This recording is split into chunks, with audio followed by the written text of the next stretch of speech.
I'm out of the league 3 years now. I'm just not on top of the philosophies and what they're looking at nowadays. I mean, I could the slight changes to the any rules, little tweaks. I'm not in on the curtain's Right. not pulled back anymore for me. There's just so the tech is so amazing now. The camera angles and There's it's like, 9,000 camera I know. angles. Yeah. and we still don't know what a catch is or a fumble, but that's all right. Correct. Or pass interference. Okay. That's enough. Yeah, right, exactly. Are they ever going to change the rule that if you're on the 40-yard line and you throw it 60 yards into the end zone and there's pass interference, it's on the 1 yard? Are they ever going to change that? And I'm going to tell you why. Because they play for it's like they make that play for that penalty. Exactly. They make it.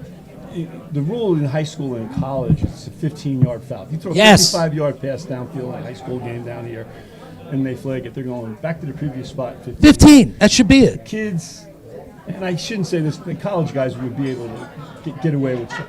But when you're beat on a 55-yard pass and you grab somebody in the NFL, you're taking away a touchdown or a 55-yard gain.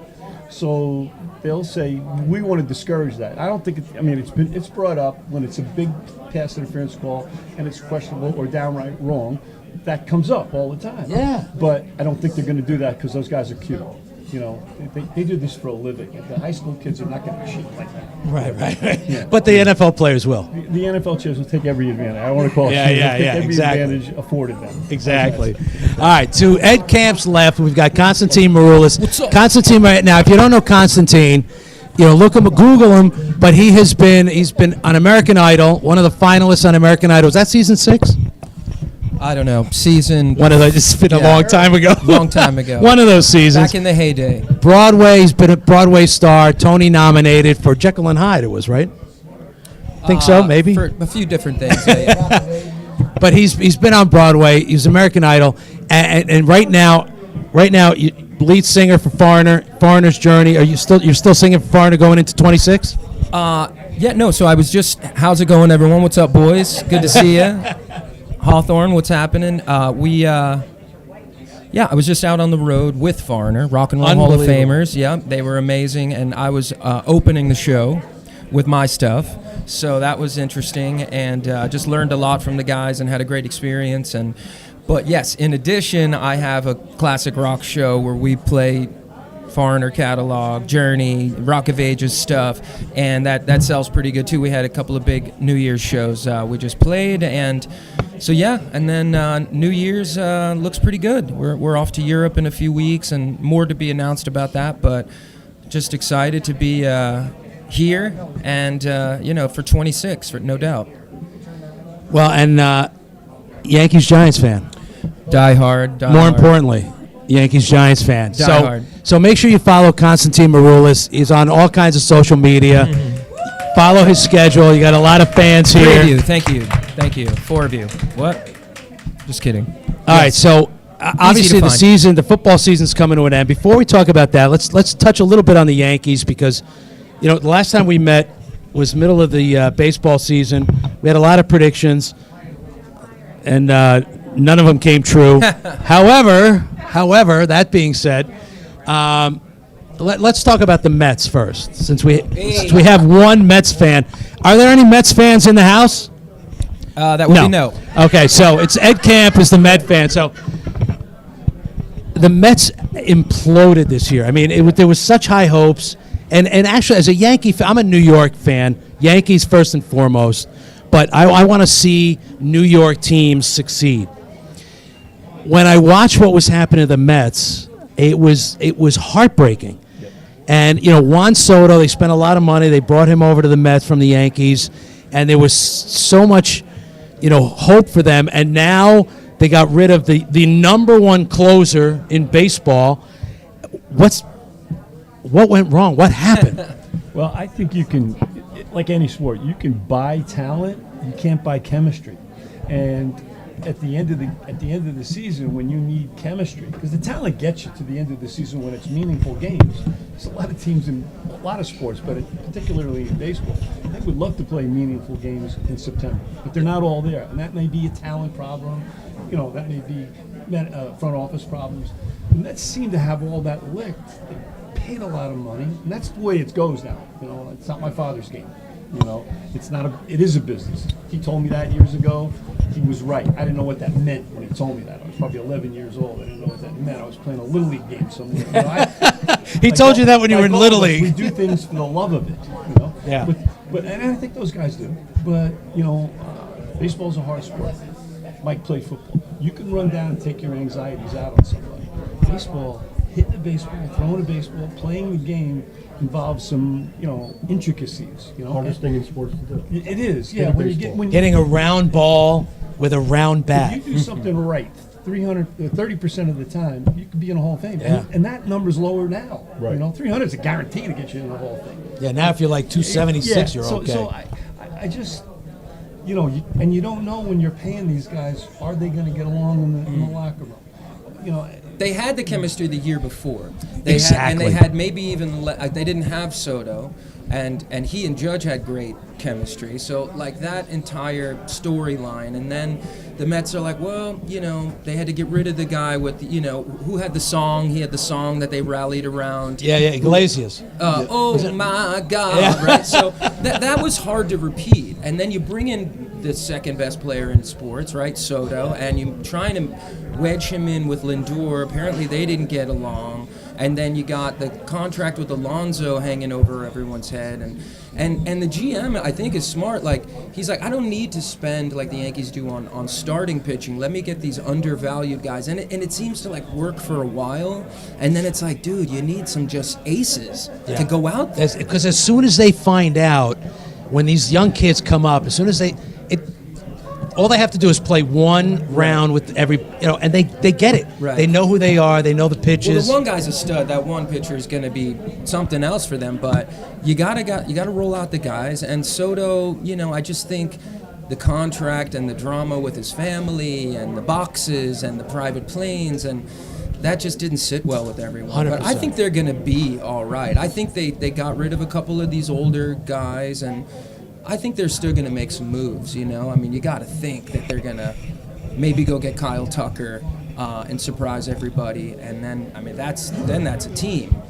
But, you know, you're not going to replace Alonso with, you know, just anybody, but he also kind of is a one-dimensional guy, so maybe they get a little bit more versatile without him, and they can rotate someone in there, better defense, and contact hitter. I mean, look at the teams that win now, you know? I mean, by the way, I know we're not talking about the Yanks, but like they won a lot of games last year, and doesn't mean, you know, you're going to win when it counts, you know? So everyone's trying to figure out this new game, and now we're getting back to like contact and moving runners and stealing bases when it was just all home runs for a while, right?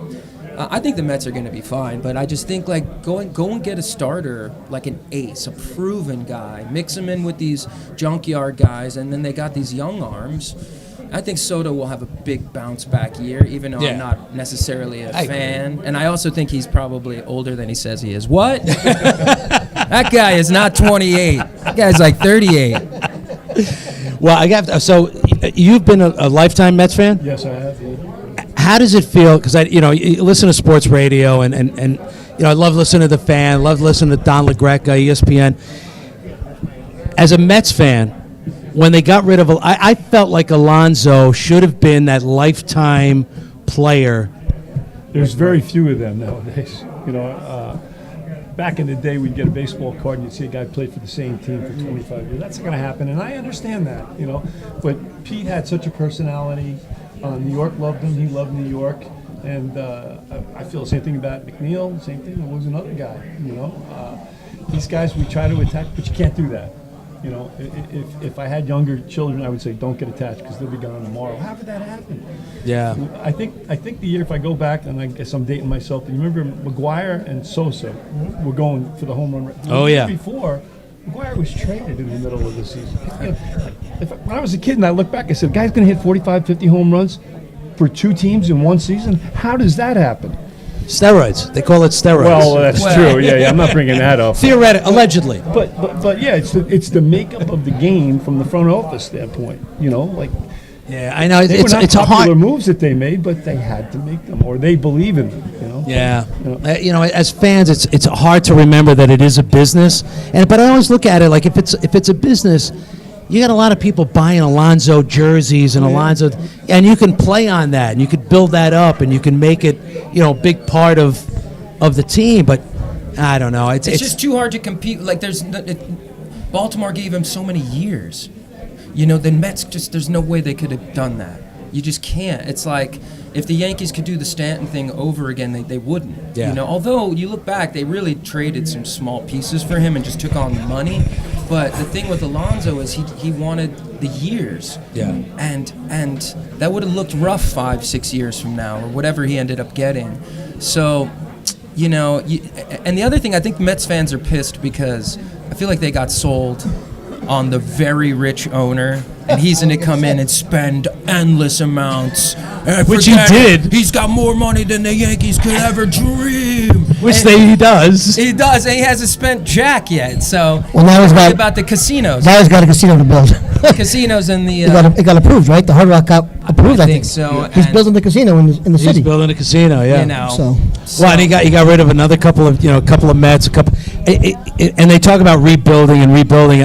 I felt like if you're going to spend $750 million on Juan Soto, that's not rebuilding around him. I mean, you've got it like he's the one that's supposed to push you over the top, and they were almost there the year before. They bring him in, and boom! Now they don't even make the playoffs. Yeah, but guys, they don't care about the money. They wouldn't pay Soto that money if he wasn't making money. Let's always remember, no matter what they're paying, like you look at the NBA guys, right? They're making $40, $50, $60 million a season for 50 games because they have to do a load management, that kind of stuff. Soto's going to play to the back of his baseball card in the next 10 years. And that's what it's going to be.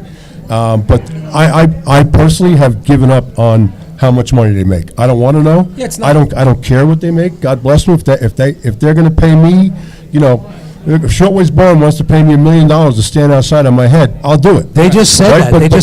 They were just talking about that. But they're going to defer the money. They're going to defer it. So we can get 2 You have people to be on alive there. for the next 45 years. Yeah. But my point is, the money part of it is, if the owners wouldn't do it if they weren't making money. Yeah. So we're all so obsessed with like other people's money, and like especially it drives the sports conversation on radio and on Twitter and all of that. And it's like, if the Yankees could only spend, we pay this guy this. It's like, what do you care? I guess ultimately the fans care because maybe the money could have been spent better, and because of the restrictions. And look, the Yankees.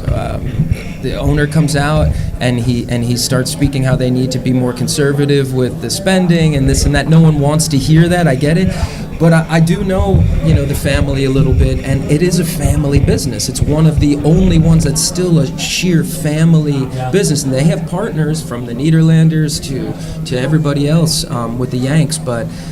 They all work there. There's a lot of hands out, and there's a lot of grandchildren, and there's a lot of cousins. Forget about it. I'm telling you, it's a real family biz. Pay me over here. And the boss was smart enough back in the day to create this kind of caricature, iconic version of himself, but knowing that couldn't last into the new millennium. No one could be that way, like the times would change, and he's building a brand, but then.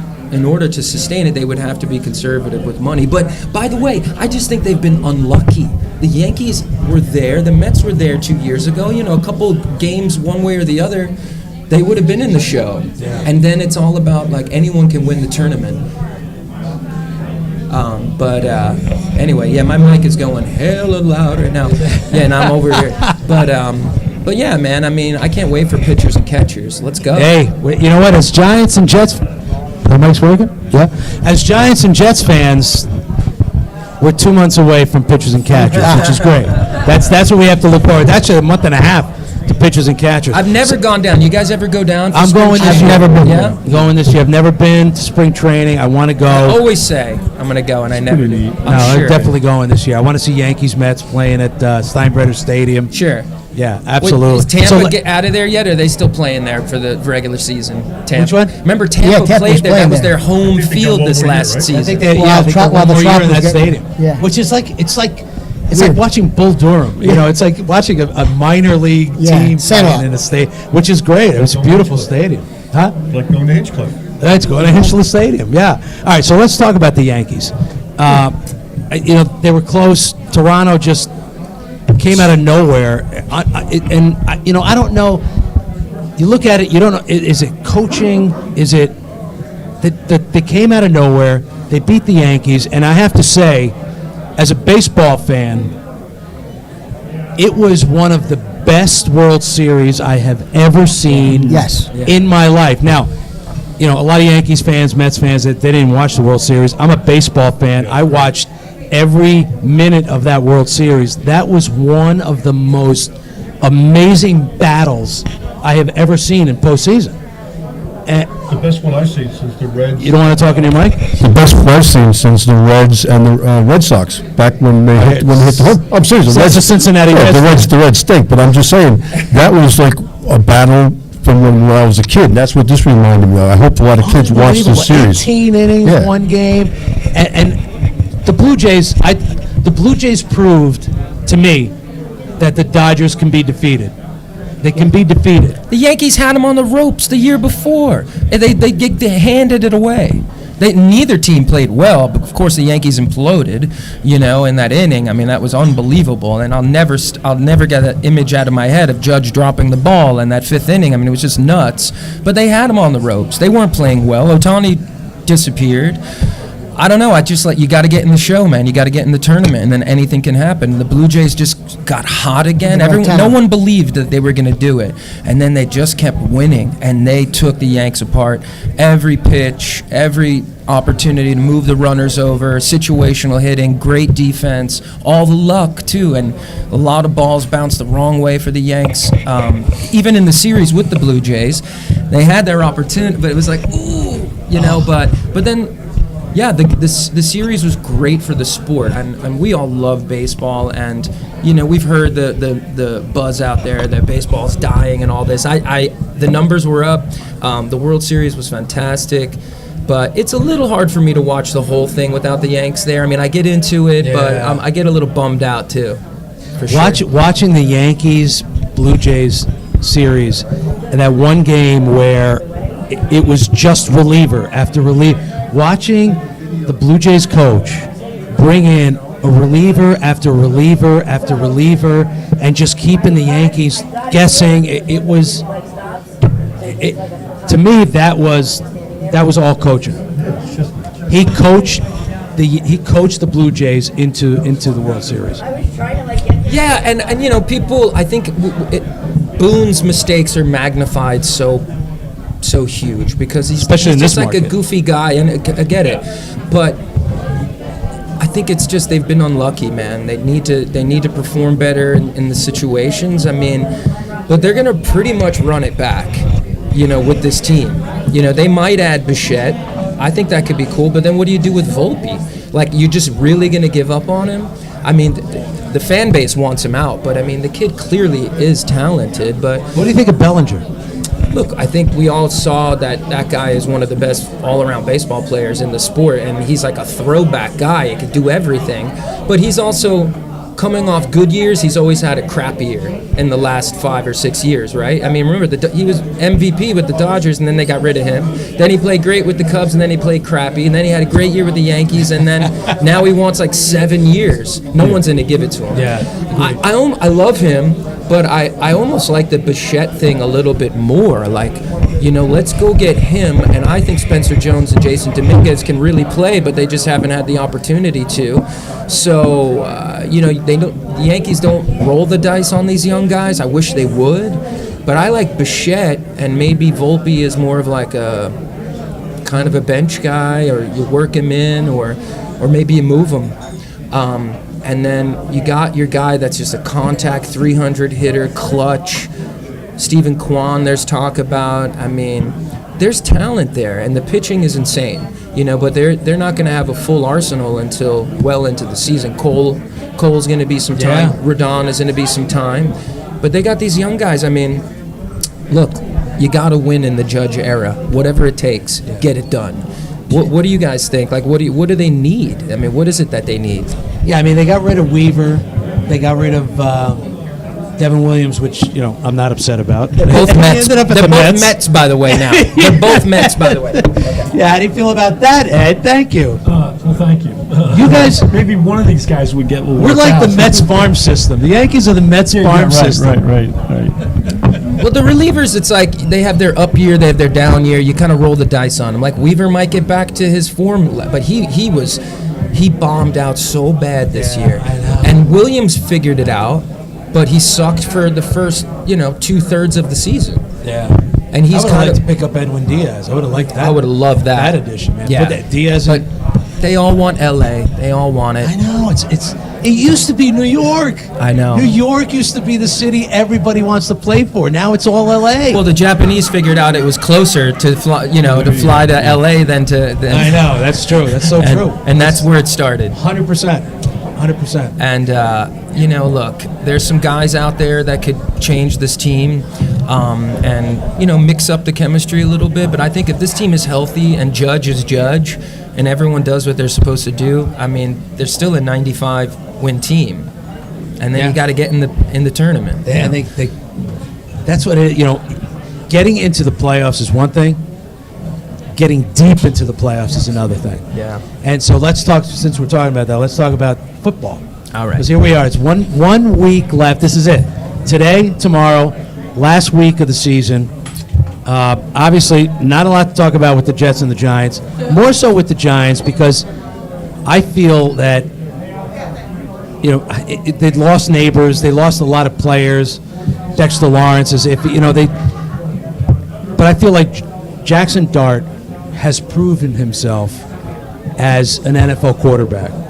He hasn't had the weapons. He hasn't had the receivers. Cam Scatterbo, if he's going to come back next year. Neighbors is coming back next year. He's got a lot of players that are coming back next year. Where do you think they need to focus on? The draft is coming up. Hopefully, the Jets have been tanking. Hopefully the Giants will tank tomorrow so that they can actually get a high draft pick. But where do you think the Giants need to deepen their bench? I defer. Well, I think number one, the offensive line, obviously. Their secondary is pretty porous as well. And, defense wins games, right? I think. What do you think, Coach? Yep. Right? Sure. So that's why look at Denver. But again, it's so tough as a Giant fan to be talking about this because we had so many great teams on the ropes. We just can't close. And, like I was talking to Cons earlier, they fired Dable. They still have the same ending. The following week, do you the think that following was week, a and the following mistake? week. Let's talk about that. Do you think firing Dable middle of the season We don't was a know what's mistake? going on in the building. Like something's going on. Like clearly there's something going on there. Like I read- the coaches, Yeah, I think it's the Joe fighting, Shane. the Well, yeah, but he's infighting. staying. They extended him next year. That happened last night, I believe. So I read articles. No. He's got one more year on his but contract. They're not getting rid of him. They're not. The talk is that he's going to stay on through the draft, and he'll lead the search for For a new a new HC. coach. But But they said unless the new head coach wants his own general manager. Yeah. So Right. if they bring the right, who depends on who they bring in. When I watched Hard Knocks, did you guys watch Hard Knocks with the Giants? it's unbearable. Oh, the first one or this new NFC thing? No. With the Hard Knocks, Yeah. when Mara When they got rid of Barkley? said, "I don't care what you do with get rid of Barkley, Barkley." don't give him to the Eagles." Ugh. And when he went to the Eagles, I thought Joe Shane was going to be fired that day. It's just so the Giants just don't roll like that. They'll move on from coaches, but GMs is a different thing, right? And they're just a conservative franchise. But I think that they've been also, and I'm a homer, I know they've been really unlucky. They have the pieces. For some reason, the depth hasn't worked out, right? So when guys go down, they just look like. They look like the XFL out there. I mean, Yes. it's awful, and they just can't get. They used to have guys that could rotational guys on the offensive line that you didn't even. They just go in there and do their job for a couple of games, and then guys would heal up and this or that, and it's like now we can't overcome any injuries, And they got great pieces, but look, I mean, I say stick with Joe. I think it's all fixable. I mean, look what the Bears did this year with a good coach and a good system.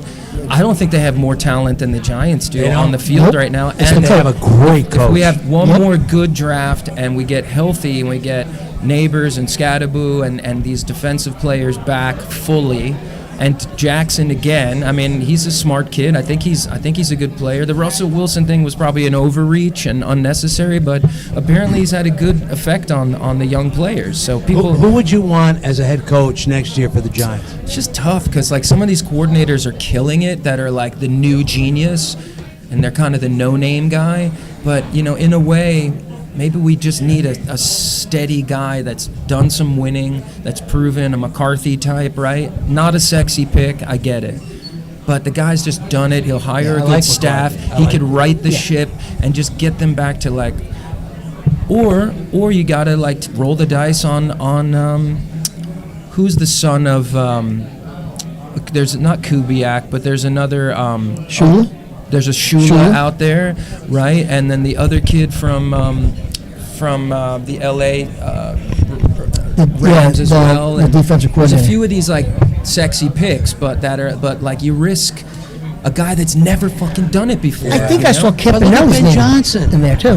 Ben Johnson comes from the Lions. Yep. The Lions completely implode. They don't even Yep. make the playoffs. Right. And now the Bears are. Caleb Williams. I love Caleb Williams since he joined the Bears. I have a deep tie to Chicago. So but Ben Johnson just. I love when coaching matters. I love when you see what coaching does. I think Ben Johnson proved that. Kyle Shanahan certainly proved that in San Francisco. It's like the whole team was on the IL. Well, my thought is that you need to make sure that the guys that are doing the scouting, I don't know how deep the scouting is anymore, because I think this kid Dart is going to be pretty good. So if I'm the Giants, I'm getting the best available players that I can get. Best athlete. Yep. Whether he's a guard, whether he's a punter, whether he's a linebacker. They need it all. They need a kicker, first of all, that's crazy. But, that's why these good teams are good. Like you look at the Eagles, right? They lost a right tackle, like Ed and I were talking about before. The guy's going to be a Hall of Famer. The guy who came in behind him was serviceable. He didn't fall off a cliff.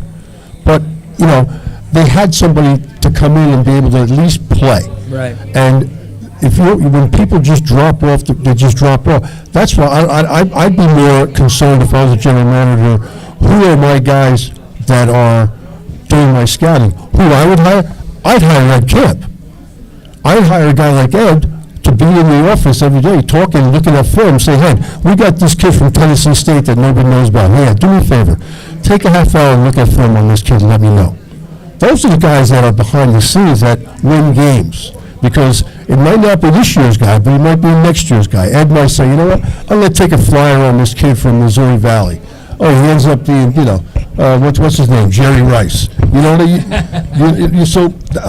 that's what I Cooper Devine. I would hire guys like Ed they're seasoned. They know what they're looking at, and they don't have the emotion. They don't care. It's not their nephew that they're trying to play. That's what I think the Giants need to do, get some more gray hair in that building and find guys that are able to look at talent, not this year, not next year. This guy's 2 years away. This guy's 3 years away. And we don't have to pay him a lot of money because we're going to give him on a short-term contract. But you know what? If he makes it 3-4 years from now, then we'll pay him. Right. Because I think the quarterback's pretty good. I think we're getting a little bit overblown, but I think he's got enough talent. He's shown enough that, like I said, I would go hire Red Camp if I'm the Giants, because guess what? Since he's been with the Eagles, they've done pretty well. Does he get commission if you get a gig out of this? Does he get a commission? Towncast. You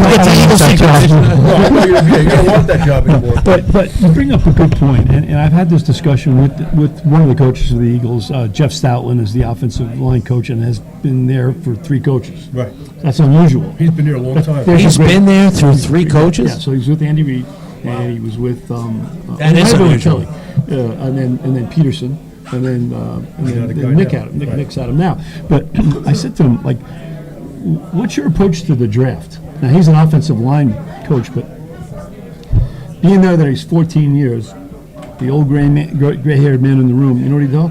He says, I don't look at combine stats or any of that. That's for like 4th and 5th round draft choices. What he looks at, he calls coaches that he knows in college football and says, you know how I coach. You know what I demand. Is this kid going to do that? You know, they know who the studs are. Right. The studs aren't going away. You see, they draft studs get in trouble off the field. But they can't not take those guys. But the guys that they investigate, the guys they look at, it's a conversation between 2 veteran coaches, one on one level and one on another. Is this guy going to put the work in? Is he going to do the work in the offseason? Is he going to do this? Is he a good guy to coach? Is he tough? Oh, yeah, right. Especially Exactly for the- right. Yeah, how tough is he? Because Right. that guy for the Eagles is tough. He's flat out tough. Yeah. So you got to be able to. Is he going to handle my act? You know, I'm going to get in his face and coach, because you can't do that in any sports nowadays. You got to be careful what you say. You know, it's like the way society is. And then a little lucky too, I think. Yeah. Evan Neal, you said everyone wanted that guy. He was one of those studs, like you mentioned. So Joe Shane looks like a jerk because he's been a bust, but everyone had that guy on the top of their list. Yep. Everyone wanted that guy, you know. So they took him, and Thibodeau hasn't exactly destroyed yet, but he'll be. I think they'll probably extend him, and I think he'll be another good piece. But some of these guys just haven't flashed yet. You know, they just haven't, and you know, some of them are just going to look really bad. Like, oh God, what was his name? Young Joka. That guy was terrible. Yeah. But, you know, clearly he's got a skill set. But, I mean, what a head case. Can't hold on to the ball. And then he gets to coast into KC and pick up a Super Bowl ring. Yeah.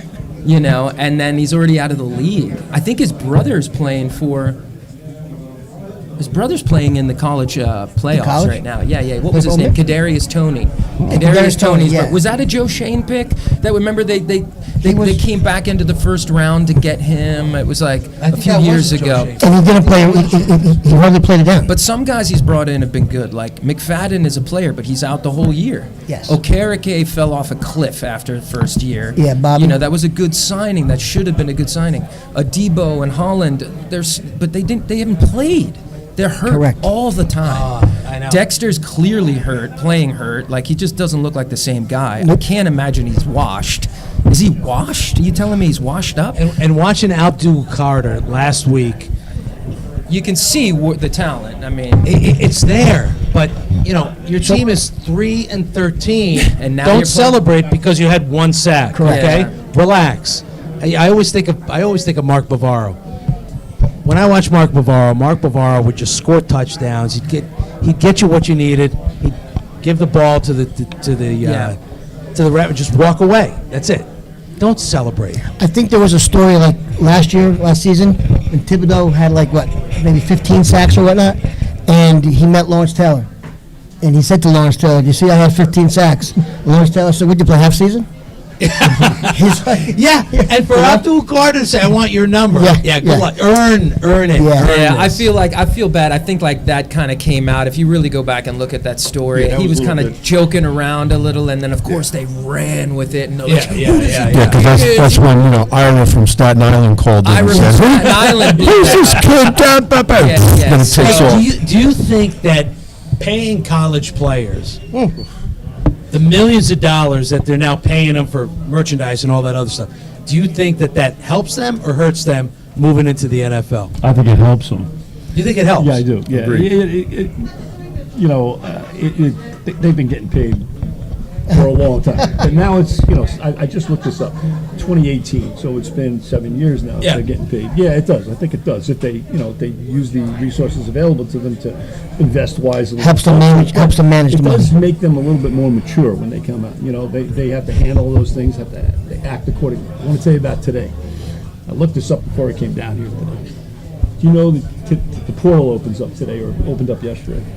1/3 of Division I football players are opting out. Are in the portal. 1/3. Wow. What's the Now, no that's- contact thing mean? What does that mean? What does that mean? What they can designate themselves they go into the portal, but they're considered no contact. Like they're in there, but you can't contact. So how does it work then? I'm not sure exactly how That's that this works. new element of it too. So it's like, don't even talk. You can't. Right, can't talk. Don't even without 5 million. Like we don't even talk. Like, I don't know I don't how know it if works. it's a monetary number or not, but I just, it's here to stay for now.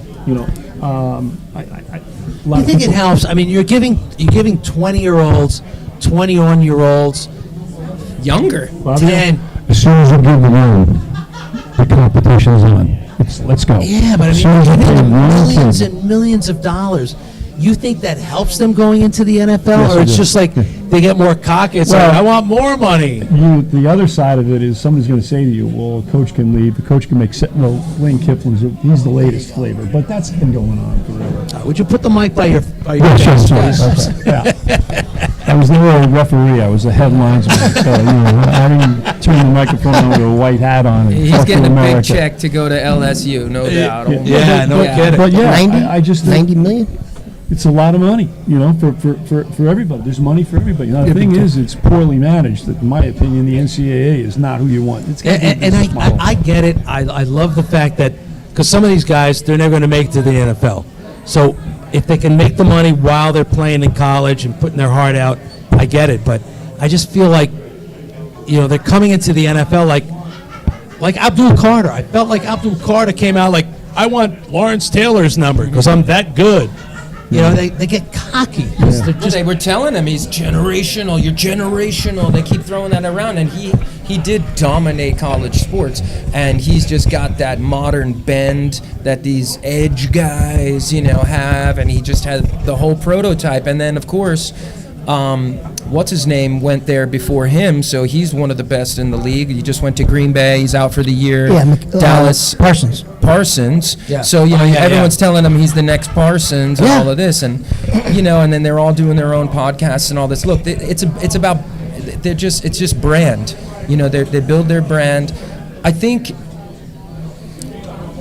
it's always been a disadvantage with these big schools anyhow. I mean, alumni and boosters have been getting guys to go to these schools. This is just times 100 now. And I mean, I don't know. I'm not really. Growing up around here, there's not like a college team that you really get into. Unless there's. When I was a kid, they would play. Notre Dame would play always on. Every Saturday, you'd see every game because they were just always on. So, and those were the good Notre Dame years where they had Ricky Waters and all these guys I would watch. But I never got crazy about college sports until there's like that player that everyone starts talking about. Yeah, when you get to January and you see the ones that are rising to the top, it's like, these are like talk about now, the Jets want to draft this Mendoza. quarterback or that quarterback, and they rise to the top, and those are the guys He that looks you want pretty to go good, that kid Mendoza, and he's Really, 6'5". really good. He It's can really good. talk and He checks a lot of boxes. Checks a lot of boxes. Indiana, can you imagine? Yeah. I've been there. Like, actually, they have a big theater on the campus in Bloomington at the university that has Broadway tours go through. Sometimes you end up playing campuses that they have a big regional theater. So a couple of my shows have gone through there, and it's like I'm hanging out on the college campus for a couple of weeks, and it's a pretty great town, but it always was a basketball city and basketball town, and now this school, out of all the schools, is just dominating. I mean, it's unreal. Yeah, but they also have to, they have a really good coach, but also they have the oldest team in the NCAA. Is that true? If you look at their roster, they have the kids that are playing. They have kids that are 4, 5, and 6 years in college. Nice. So you got 23. Stuff. You're telling me I still got a chance. Yeah, you got the eligibility left. Let's go.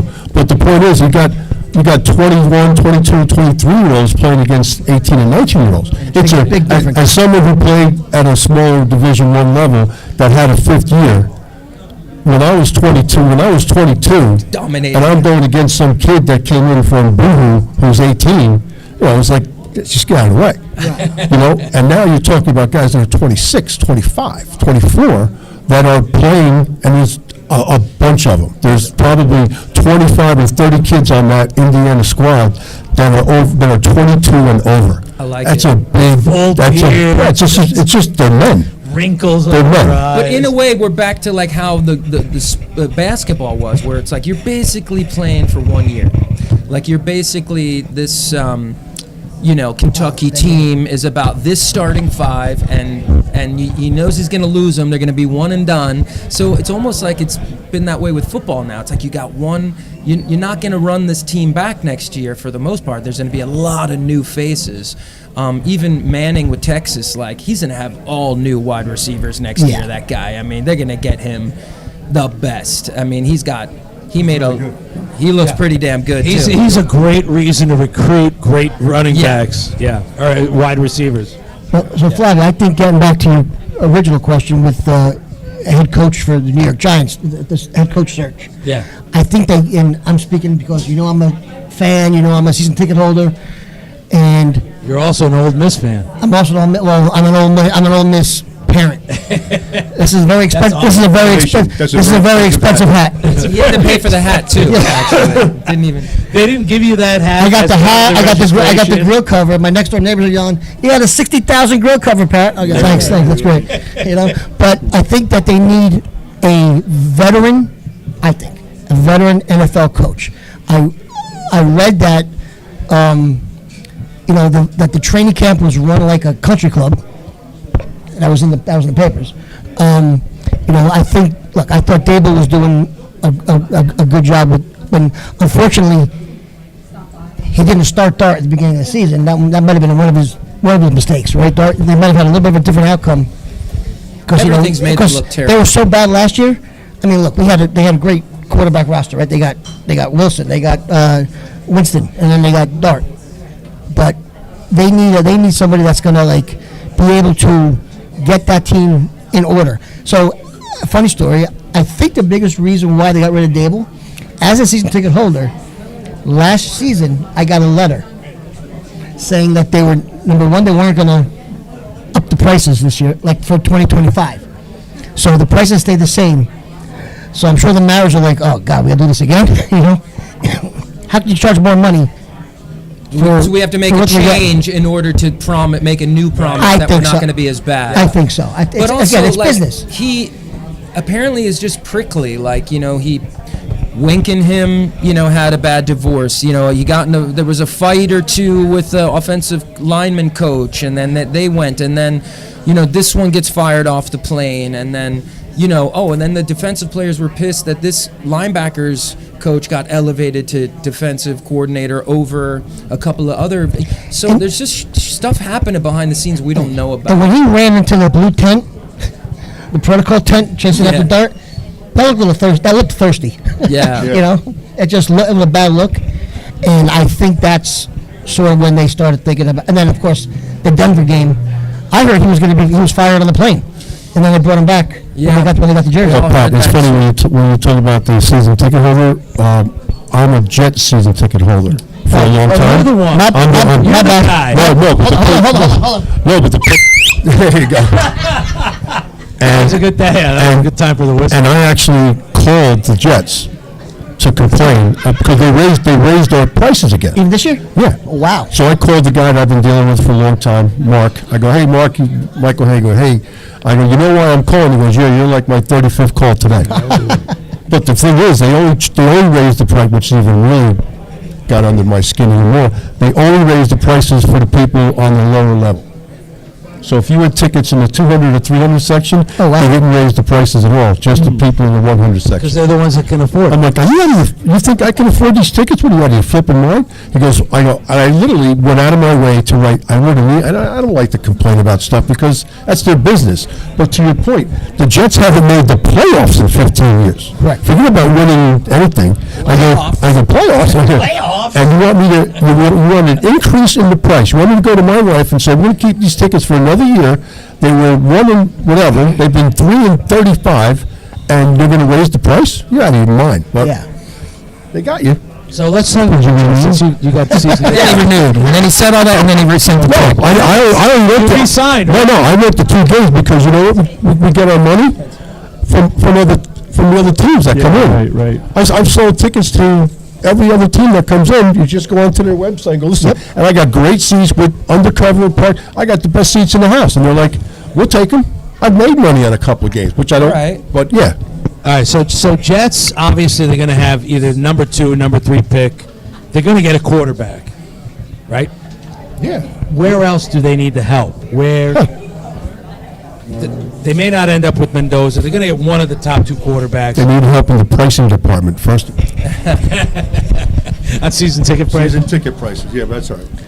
They're going to pick one of the quarterbacks. They have to, and I don't know if that's necessarily the right thing to do because Mendoza's going, and he's impressed me the last month. I really didn't pay attention to him. The last month, and he's a good kid. He seems like he's got his head on his shoulders, very well spoken, says everything, pushes all the right buttons. But after that, You don't think Justin Fields is going to push it over the top? Oh, yeah. no, I wish he did. Do you think that is Mendoza the number 1 quarterback coming Right out? now he is. Right now. You know where he was before Indiana? Cal. Right now, he's He's just a Cal. top. You know where he's from? Huh? Before he was at Indiana, he was at Cal, 7-6.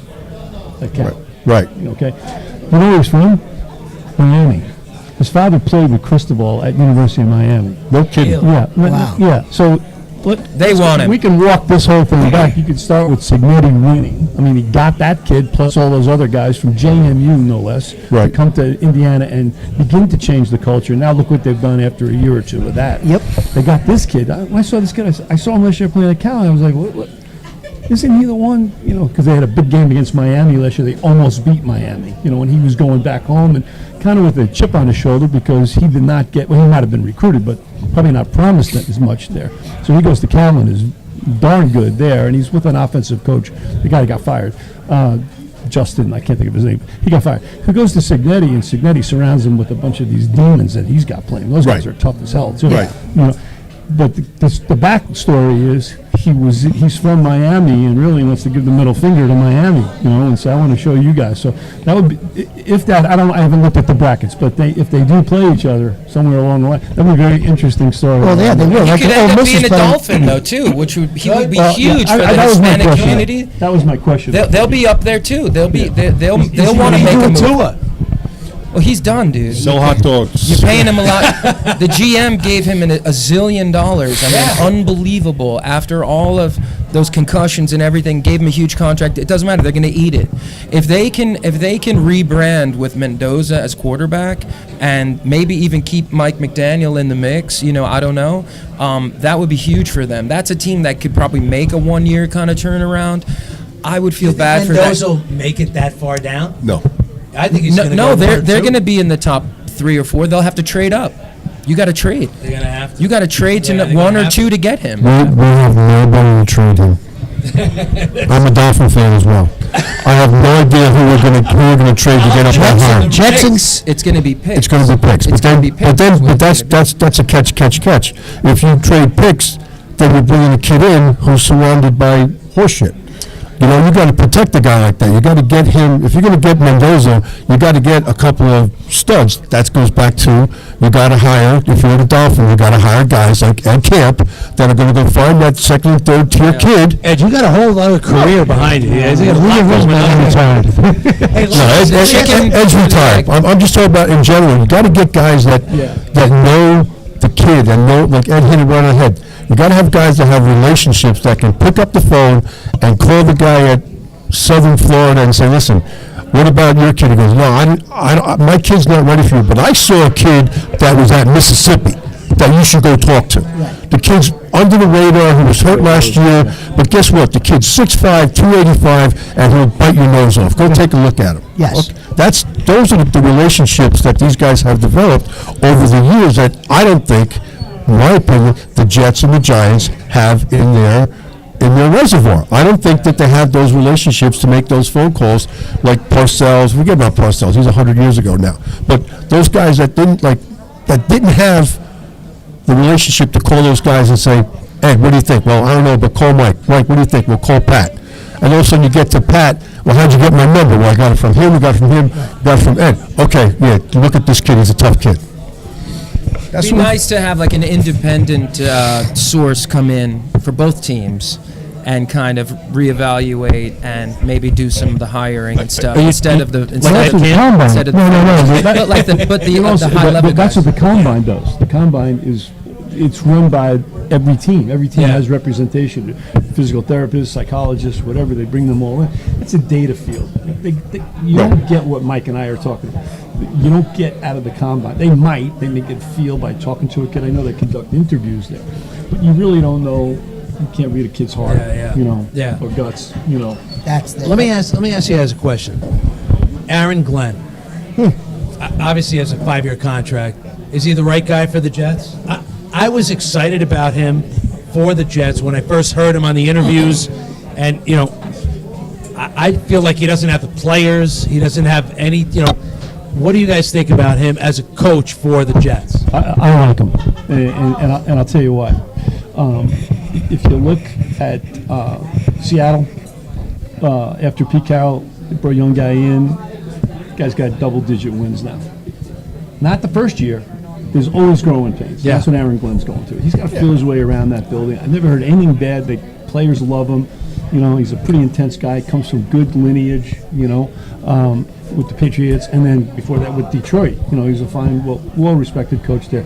Just got to give it a little bit of time. And I know, listen, I have very, very close friends that are Jets fans, and I get it. I was talking to the guy, you realize, look at a calendar, and when Mike said it, when was the last time we were in the playoffs? 15 years. In the Super Bowl, I was in 8th grade. Right. So. Yeah. I think Glenn's a good guy for the organization. Look what happened with Bowles, right? When Bowles was with the Jets, he was doing it was horrible. And then he goes over to Tampa, got some players around him, got some more support. He's doing some pretty cool things over there. Yeah, it's like fit. It's just about fit, right? Yeah. I think that guy is obviously a proven winner, Glenn, and had a good vibe with Detroit, and obviously, his Patriots lineage. Didn't he play for the Patriots as well as the Jets?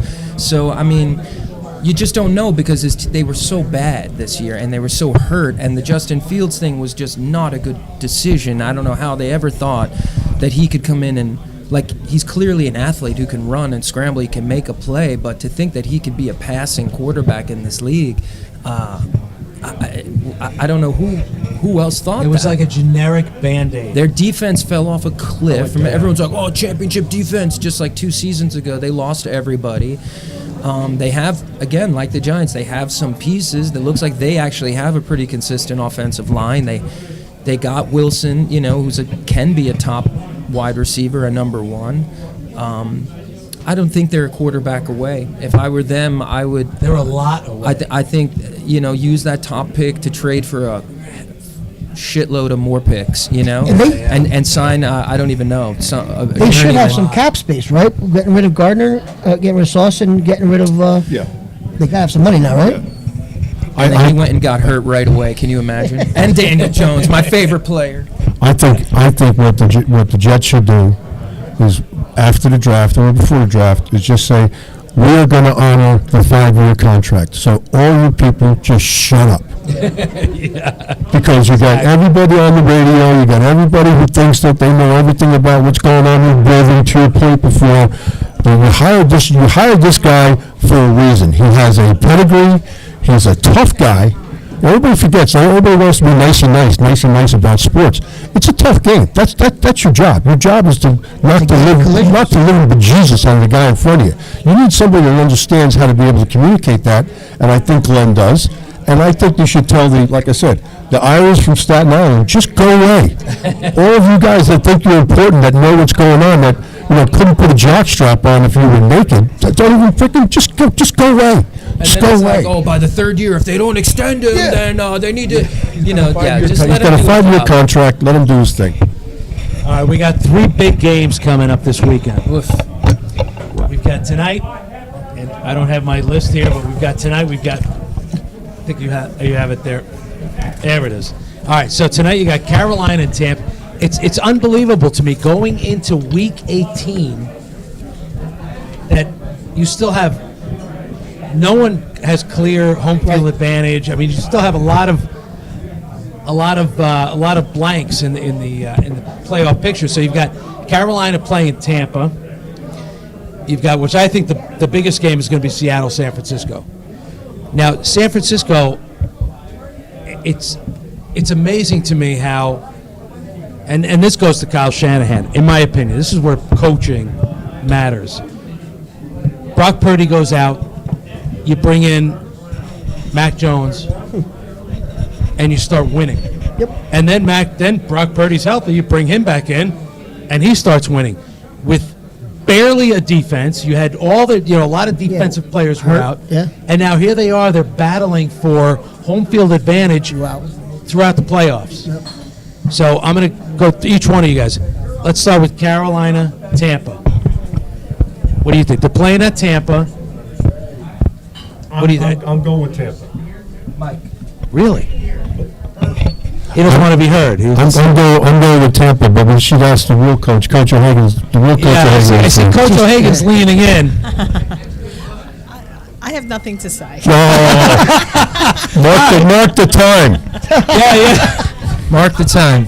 About the coaches, though, everyone's saying that if you want a head coach nowadays, you have to get an offensive mind to be a head coach. I haven't heard a thing of what you guys have said.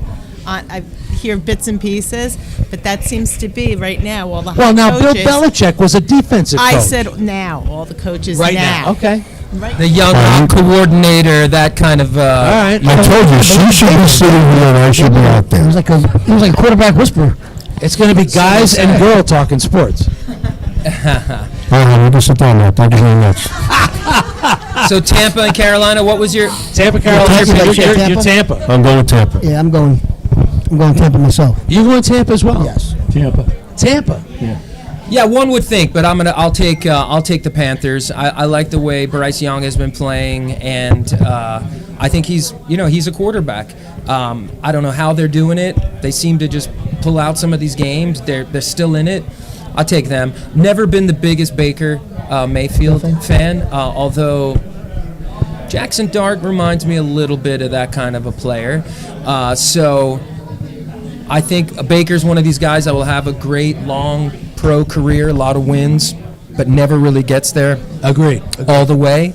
And to your point about the Niners, also the coach seems to always get them back, but then they always lose in the playoffs. Exactly. So then it begs the same argument with like the Tomlins and the Harbaughs. It's like, how long can you just have a 10 and 12 win team that just loses in the playoffs every year before you have to make a change? Exactly. So I think it's cool what the Niners are doing, and they got what we were talking about before. They have depth, and they are able to kind of ride it out, but until they really get to the big show and win it, it's just, you got to win the last game, man. Yeah, you got to win the I'm last with game. with Carolina. I think the defense is going to shut down That's right. Baker Mayfield. And moving to San Francisco, I agree 100%. And I know if my friend Fred's watching. Fred, sorry, I know you're a Bears fan at heart. You live in San Francisco. He went to the San Francisco Bears game, which tore my heart out. Where at the last minute they couldn't push it over. But I'm going to have to go with Seattle, only because, Fred's in San Francisco. So San Francisco, Seattle, obviously they're both battling for, the top seed. I'm going to go with Seattle. I feel like, to Constantine's point, San Francisco can get to that point, and they can't push it over. They've got a lot of holes. They've got a lot of issues. And, again, hats off. I'm sure Kyle Shanahan's, number one, number two, certainly in the top three for Coach of the Year. But I think Seattle's going to take this. In San Francisco, in Santa Clara. Mike, Seattle, San Francisco? I am diametrically opposed to everything you just said. I'm not surprised. I'm going with San Francisco. I'm going for the same reason as that coach knows what to do when the other team gets you to page 2, page 3, page 4. He has an answer. I get it, you don't win the big game, but if you're knocking on the door enough times, you're going to win it. And Shanahan understands, if they're going to stop me here, I have an answer there. If they're going to stop me here, I have an answer there. That's why I think it's going to be a great game. I think it's going to be an Ali Frazier knockout. But I'm going with San Francisco. So am I. San Francisco. San Francisco. Yep, and I agree with what Mike said. I think the coach knows he has the solutions and he has the horses to get him to where he's got to get to.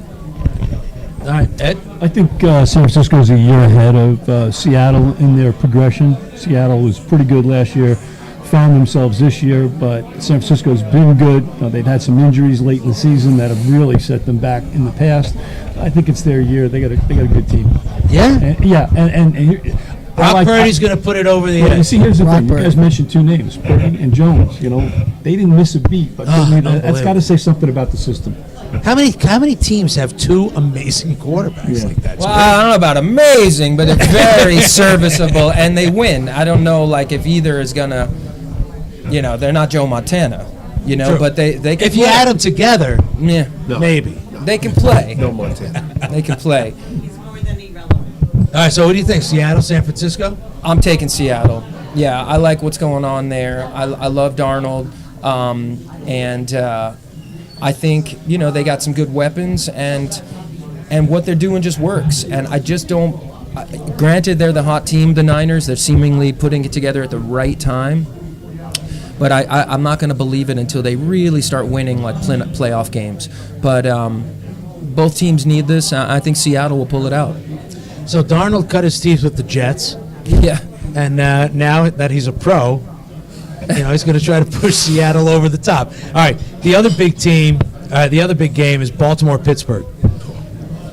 Big playoff implications. Loser could be the Giants' head coach next year. I some talk. felt like Baltimore just fell off. I was watching that one game where they decided not to let Derrick Henry just run the ball, and then the next week he's 1,000 yards, whatever he ran for. Baltimore's playing in Pittsburgh. I'm going to go with Pittsburgh. I want to see Aaron Rodgers just show up New York and say, "Hey, I'm not that old. I'm not over the hill. That's it. I'm going to bring it." I don't know how deep they'll go into playoffs, but I'd like to see Pittsburgh bring it over the top and knock down the Ravens. Mike. This is where I am going. This is where I'm going with my heart and not my head.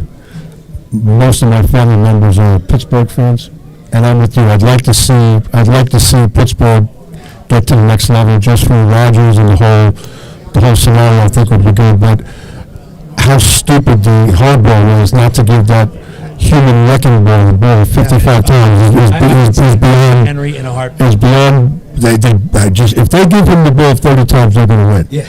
If they don't give him the ball, if they give him the ball under 20, Pittsburgh's going to win.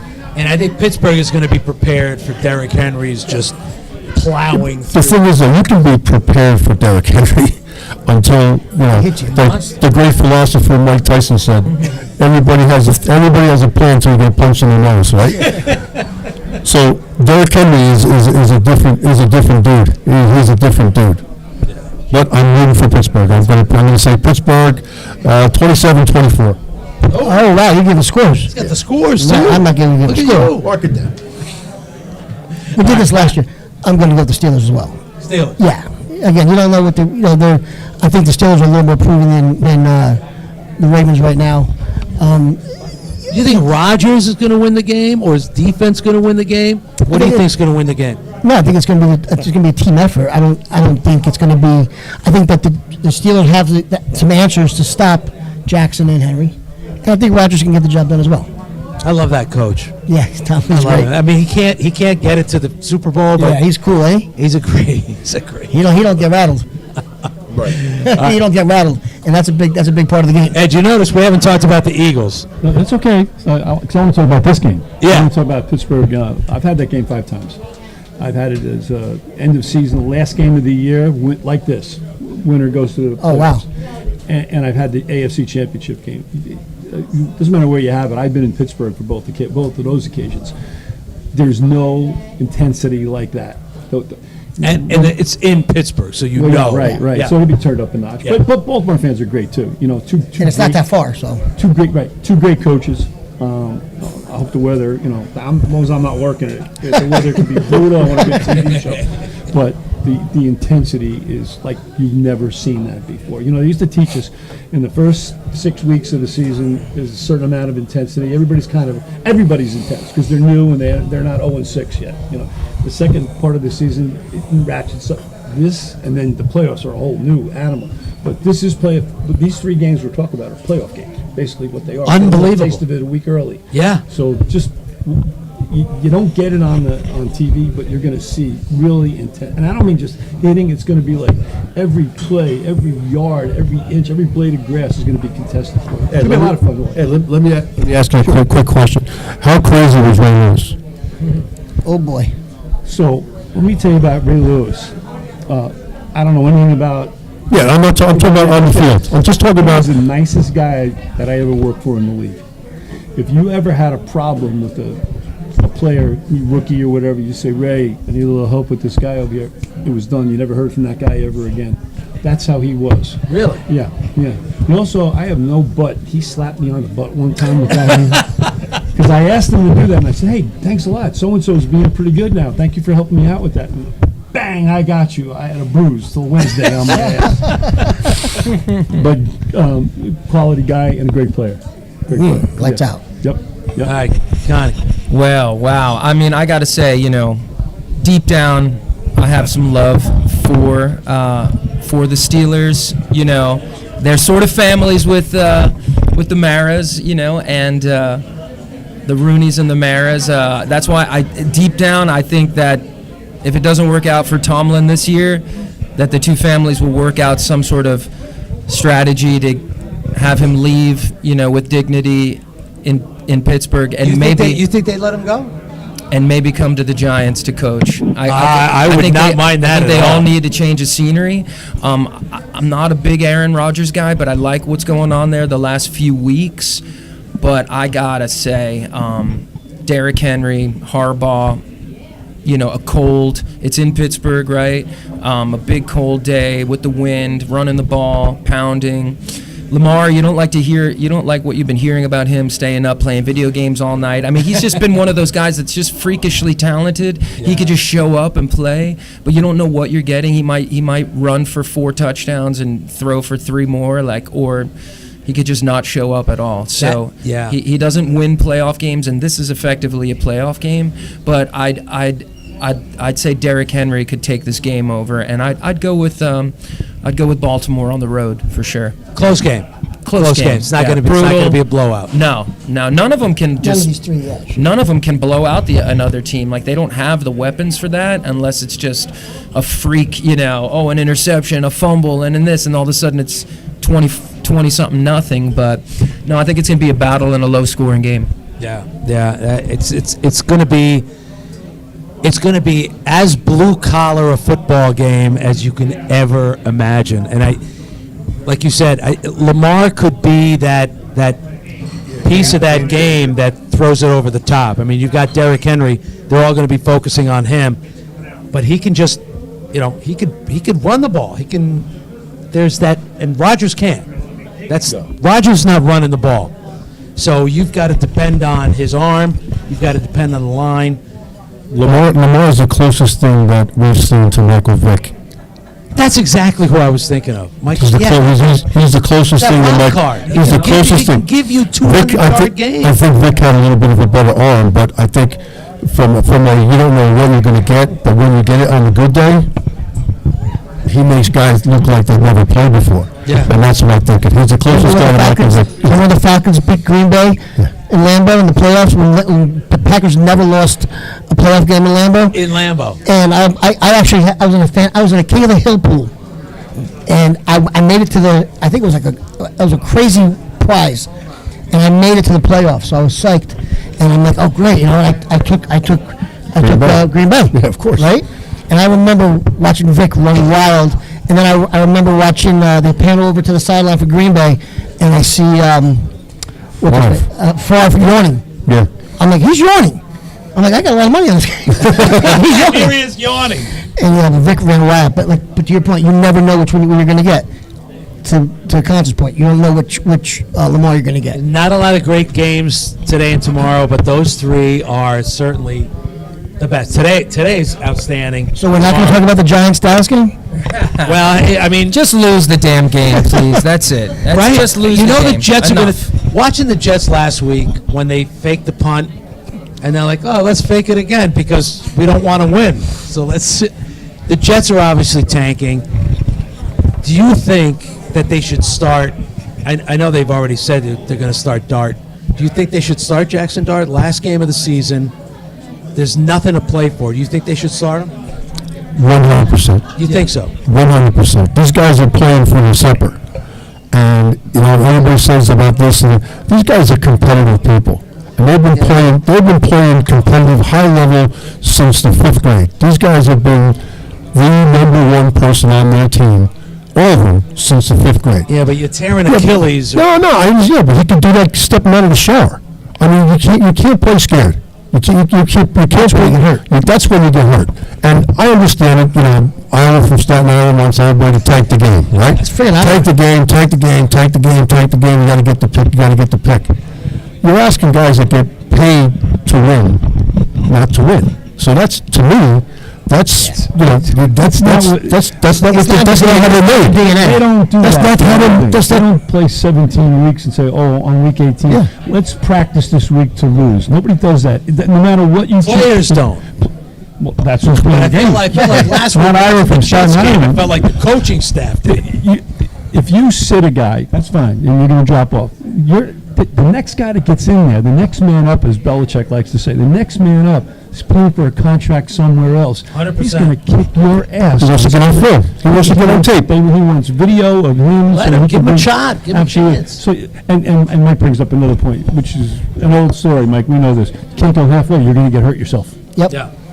Plus, there's incentives, right? So the players are playing for money. Exactly Well, right. they have personal incentives in their contracts, so we don't really know about. I heard this on the radio, so I'm stealing this, but the Mariners are not going to allow that. Their chance to tank was last week, and they didn't do that. They went out and kicked, the Raiders' butts, 34-10, whatever it was. Right. But they're going to play hard. Especially against the Cowboys. Yeah. The other thing is, you got to play hard. Everybody's going to play hard. There's 53 men that are going to play hard.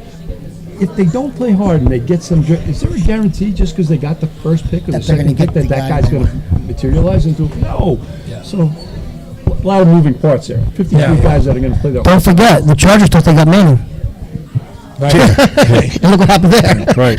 So things change. They're either way. They're going to have a high pick, and they're probably going to trade the pick. And it's unlikely that they're going to beat Dallas anyhow. And let the kid play. He needs the reps. He did some amazing things last week. Now, granted, that was a terrible team, and we had a couple of bounces go our way and all that. No Crosby.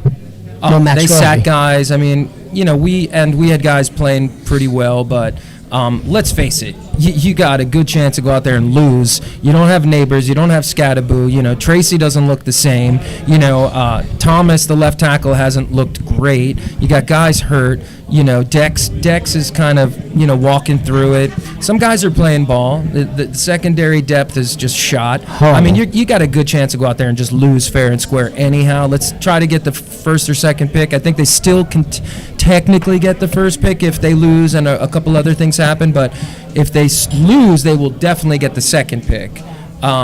Trade that pick. Let's get some assets. I don't think there's some guys that always surface when the draft gets kind of, buzzing, right? There's always some combine guy, but no one there that they really need, They could use someone to complement Malik Neighbors on the other side.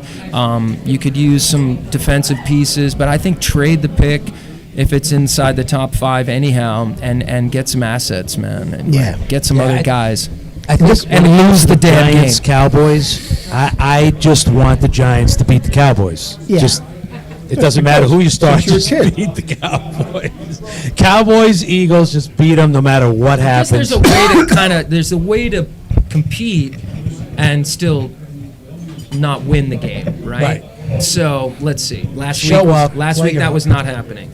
But go out there and play hard, and then let's punt when you need to here, punt, do something there, and you just you got to lose the game though. Technically. But I hope that they play the guys on the bench because this is play Russell Wilson, you'll definitely lose. Isn't it one? Obviously, they got it. I think they have to start Tart. Yeah. Maybe he plays first half, but play the guys that are on the bench, the guys that have never played. They hadn't played the entire season. There's nothing really to win for, but put everybody out there, give everybody. It's like when you were coaching Little League, when you're coaching high school, get the guys in there, get them right. This is a little different. And isn't it Wandell's contract year this year? Who's that? Wandell Roberts. It's his contract year, right, Cubs?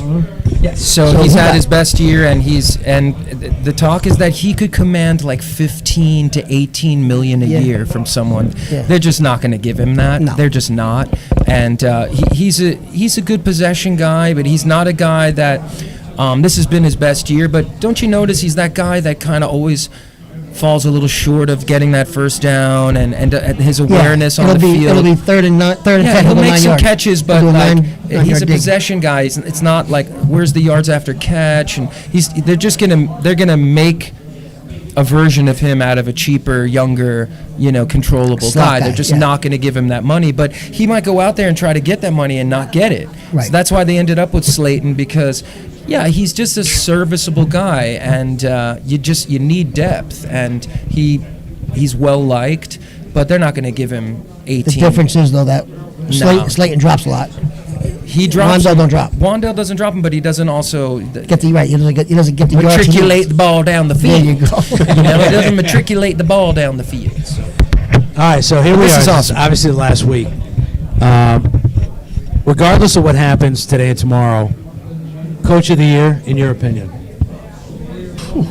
Wow. You got a lot at the top. It's Shanahan. You got Vrabel. You've got Johnson. As much as I hate to say it, I think it's Grable. I mean, what he's done with the Patriots in a very short period of time. They talked about he had a light schedule and all that kind of stuff, but I watched them play the last couple of weeks, and I'll go with him. Again, there's a lot of guys you could pick, but I'll go with him. Pat? Yeah, either Vrabel or Johnson, right? I mean, didn't the Bears start out 0-3? Bears were horrendous. Yeah, in the beginning of the season. Yeah, and last year as well. I mean, Right. you had a quarterback who had talent, but you had to rein him in. It's like a bucking bronco. It's this bronco's great. He can jump over all these things, but you got to rein him in. One thing I'm excited about with the Bears, and I was talking to Ed about it earlier, they got Monangai involved in that game. And I had an opportunity me and my business partner had an opportunity to sit, because of the Bogies event, with Kyle. We actually were a sponsor of Kyle Monangai at a sports card event. Bogies was his sponsor. So I had to go out to the car, go get him. And he's a Bosco guy. That's how he went to Don Bosco. He's a local guy. And what a nice kid and a hard worker. And we were talking a lot. And when he was at Rutgers, he was in the same running back room as Pacheco. Really? And if you notice, he runs. Pacheco has that angry run. Yeah. And so does Monangai. And what you don't know, Monangai actually had With a purpose. Yeah, and Monangai had an opportunity to go to Harvard. Smart kid. But he's a very smart kid. But they don't give the scholarships. So he went to Rutgers. They also don't have a great football team. Correct. So he went to Rutgers. But they have a nice networking. But my point is that once they were 0-3, he started getting some of his players his draft picks involved, and it's a combination of the GM and the coaching. The picks panned out for him. That's the key. The picks got to pan out for you, right? So who's your coach? I'm gonna go with Johnson. F it. And look what happened. Look what happened to the Lions. Yes. He leaves Detroit. Detroit, obviously they were contenders last year. He leaves Detroit, not even in the playoffs. And now here are the Bears coming. Yeah, it's amazing when you see coaching, like that, what it does to a team. That's baseball, Susan. That's baseball, Susan. Baseball, Susan. All right, Ed. My favorite would be Vrabel. They'll vote on that tomorrow, or does that include the playoffs? 'Cause I think isn't it after It's not the supposed to playoffs? include the playoffs. It's not It's like an supposed to, MVP right? thing. Yeah, It's yeah. regular So I season. would go Vrabel, but I think we have not mentioned Liam Cohen at Jacksonville. That's a complete turnaround. Okay, yeah, he's up And there. when Doug got fired from Philly and they brought him down there, Lawrence was in love with him, but that wears off, and they brought this guy in here who's he's a guy that wanted to coach for years. I think his dad was a high school coach or whatever, and he's always wanted to do it. He's done a great job and changed the culture down there at Jacksonville, so he would be my second choice. But I think Vrabel's a very popular guy, Okay. good player in his day, and a good guy, smart guy. And Drake May has just been Yeah. Oh, Fire. unbelievable. Last year, in terms of passing, Patriots were at the bottom. All of a sudden, he's. Yeah. You know what his passing percentage is? Like 71%. Where the rest of the league average is in the 60s. That's crazy. Yeah, I know he's a stud, no doubt, and they got him some weapons this year, and they have a defense, and they possess the ball well, and Drake May can play, no doubt. Hopefully this week Stephon Diggs' pancakes are cooked properly. He doesn't have to go. I don't think he's going to play. I don't think he'll. But they're not going to play, right? I mean, dude, that personal conduct is no BS with the league, and obviously you could speak more to that. I mean, that's a serious allegation, and I don't think they can. Yeah, Stephon Diggs. Yeah. I don't think they can run him out there with it being up in the air. I mean, they took DK Metcalf out for touching a fan, and even though he tried to dispute it or whatever, and sometimes you could push that into another season, but they weren't able to. This is a choking thing. I mean, I don't see him playing this week, but maybe. But you gotta love what Vrabel has done this year. I agree with the Jacksonville coach, amazing. But it's so funny. Even after the first few games, they're like, "Oh, that wore off." They were already trying to run him out of town, and then he turned the season around. I mean, he's doing great stuff there, and Lawrence can play. But I think McVay had a great season too. I mean, everyone counted them out, and look what he did. He got rid of Cooper Kupp. They keep doing well, but they got a little cold the last couple of weeks. There's so much parity in the league. I don't remember this much parity in the league in my recollection. But I think probably Vrabel or Ben Johnson will win it. But I'll go with Vrabel myself. Yeah. Vrabel. Okay. It's interesting you mentioned Stephon Diggs. I did a little investigating, and I don't know what it is with the Patriots. You had Stephon Diggs, obviously, for the strangulation and all those accusations. You had Aaron Hernandez, obviously convicted for murder, who's life in prison. You had Jabril Peppers, who was arrested in 24. Jabril Peppers, he was a Giants. He was a Bosco guy with the Paramus Catholic. Bosco kid. Yeah, and Paramus Catholic. Top 3 high school kids ever saw play. You had Jack Jones, who was arrested in 23. Antonio Brown, obviously in 19. It's all the iodine in the seafood. Patrick Jung. Yeah, it must be something in Boston. And being a Yankee fan, I know it's something in Boston. I'm going to go. I'm going to go with again, it's an emotional thing. I think Shanahan, considering what that team went through this year with the defense and the quarterback going down and just trying to pull the team together and trying to get some wins, I think Shanahan did a great job. And I think if he loses tonight, Ben Johnson has a better chance of winning Coach of the Year. If he because again, it's not the playoffs. Tonight's the big. Tonight for San Francisco, to me, tonight's the biggest game San Francisco will ever play, ever. If they win tonight, I think Shanahan's going to win it. My heart goes to Ben Johnson for what he did with the Bears, coming out of the abyss of last year, and bringing that quarterback, bringing Caleb up, and just where they came from and where they are today. I'm going to go with Johnson, which brings us to our Super Bowl picks. The wide receiver hasn't even been that good yet. No, and he was a top pick. He's been really inconsistent. DJ Moore's been doing a lot of the good stuff there. Yeah, the Bears are weirdly scary. They're strangely. They might win the whole thing. They have the most fourth quarter wins, like fourth quarter comebacks, than any team in NFL history. Yeah, they could be down by 30 points. Somehow they're going to come back. Yep. Not unlike the Denver Broncos did against the Giants when. Yeah, I don't know what happened there. It's up in the air. Yeah. So let's talk about the Super Bowl, and then we'll wrap it up. Super Bowl 60. Big one. Some of us were born before the Super Bowl started. Others were not. So I went through the whole chart. And I had San Francisco going deep into the playoffs. I had the Rams getting beat by the Bears. On the AFC side, I had Denver beating Pittsburgh. Denver has been one of those teams that just come back. They just come back and win. I had Denver going deep. I had the Bills going deep. I've got my Super Bowl pick is San Francisco versus the Bills. And again, emotionally, I want to see the Bills win a Super Bowl in my lifetime. I'm going Bills winning the Super Bowl against San Francisco. This would be the year. No Mahomes. There's no Mahomes. You know. The Chiefs are out. The Lions are out. All the Bengals are out. It's amazing. This is his year. If he can't pull it through this year, it's not going to happen ever in my lifetime. Mike. I agree with you on the AFC, and Robin, my wife and I were talking about it the other day. I'm throwing a flyer out. I'm saying that the Eagles are going to go back to the Super Bowl. Eagles are going back, really? Yep. I have no logical reason to say that. There isn't a logical other than reason. to say I think that they. Barkley. Yeah, I think Saquon is a weapon, but I hate to say this. They win. They just they win. They I like the coach. I like the team. That Sirianni. You think Sirianni's going to pull it through? Nah, but Ed gave me some inside info. If their line gets better, I think that they'll be okay. I just picked them the other day, but I'm going to go with the Bills to win it.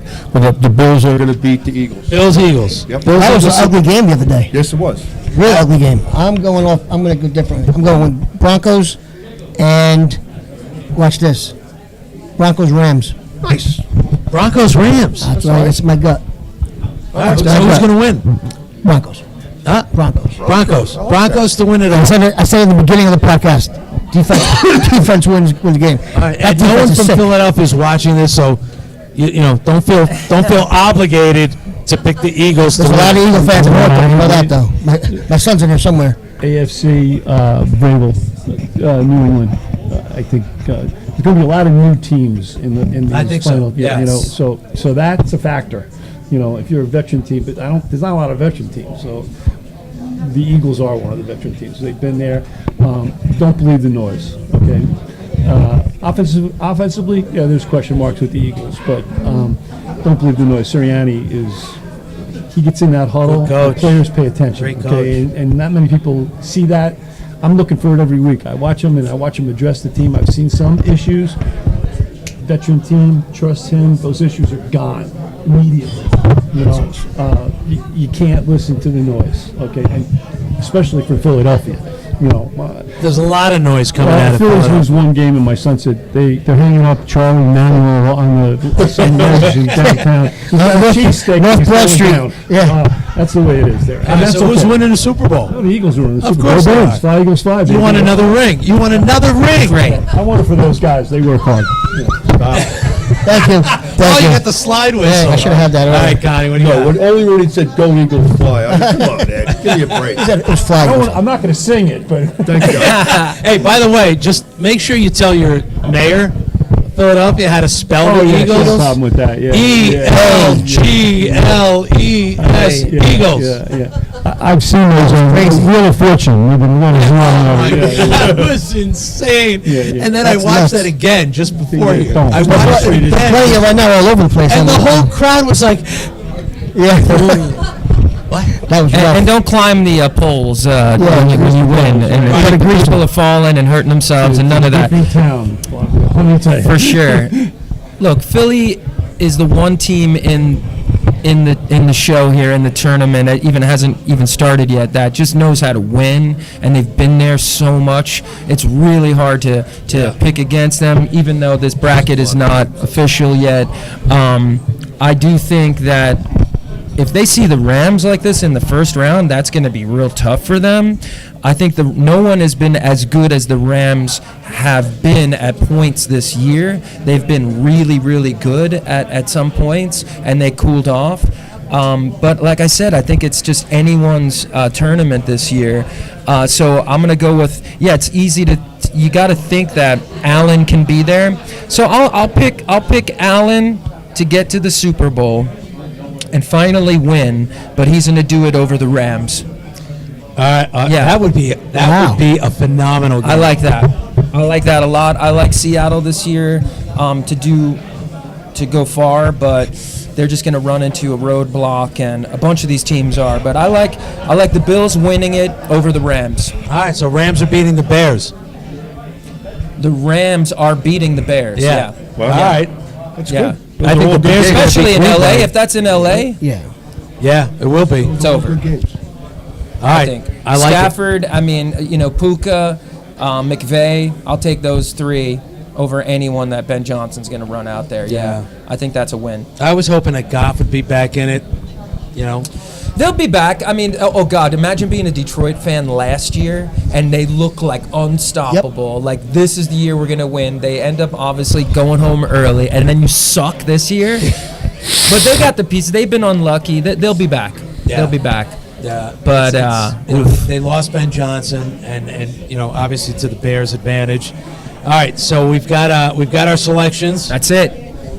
And the Giants next year. And the Giants next year, 10 wins. At least. Hopefully, does that include the preseason? That might. That actually might. No, 10. I pick them to go 10-7 every year. So I think the Giants are going to do better than the Jets.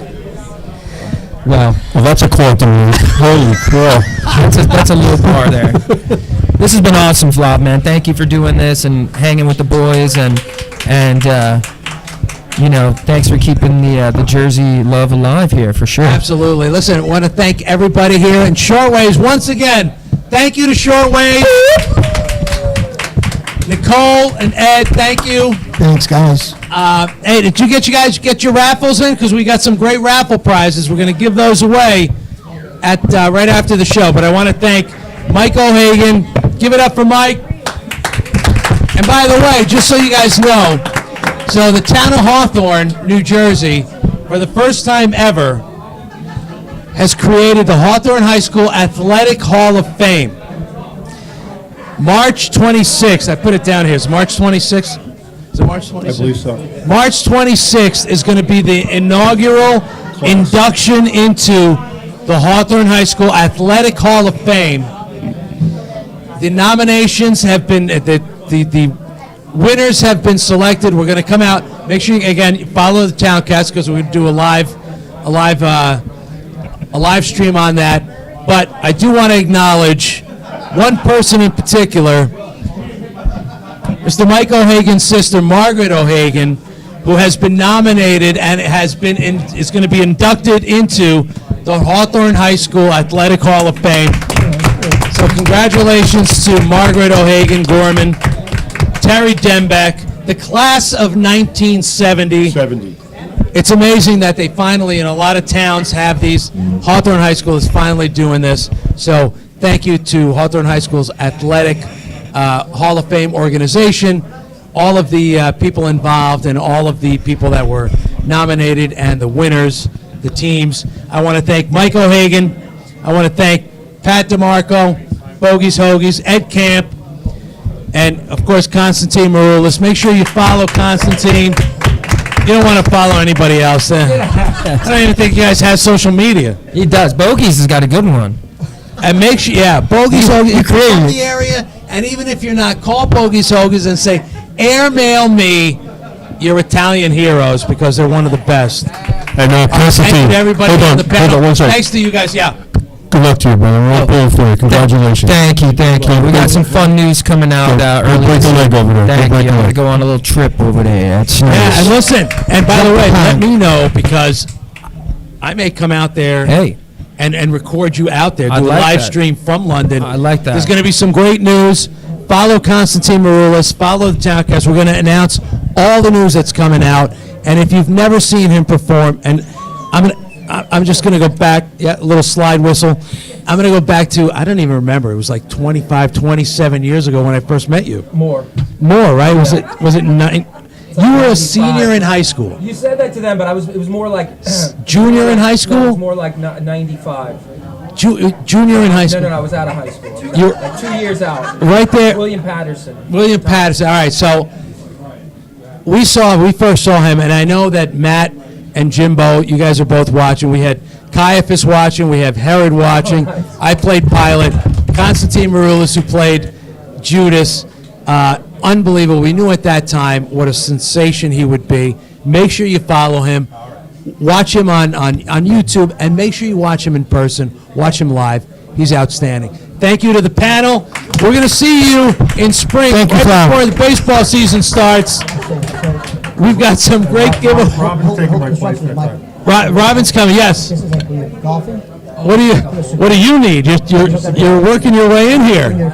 Golfing, when you're fishing. We've got some great giveaways. Don't go away. We're going to give some of our baseballs away for you golfers who smoke cigars. One of the best things. I thank you all so much. Again, thank you, Ed. Thank you, Nicole. Don't forget, we're doing the Giants tickets. We'll do the Giants tickets. So we're going to wrap it up here, and then we're going to do the raffles. Thank you so much. Love you guys. Make sure you follow us. We'll see you soon. So, hold on. My daughter just told me to check the chat. I guess there's a chat on the.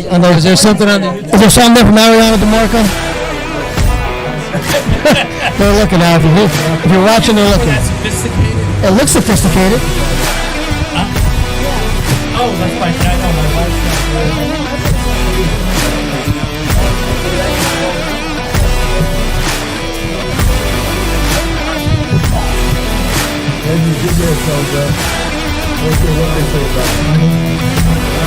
Happy New Year. Good being with you today. Good being with you. I see what they say about you. I got you back all the Hey, your time. sister, basketball player or Football, basketball, she got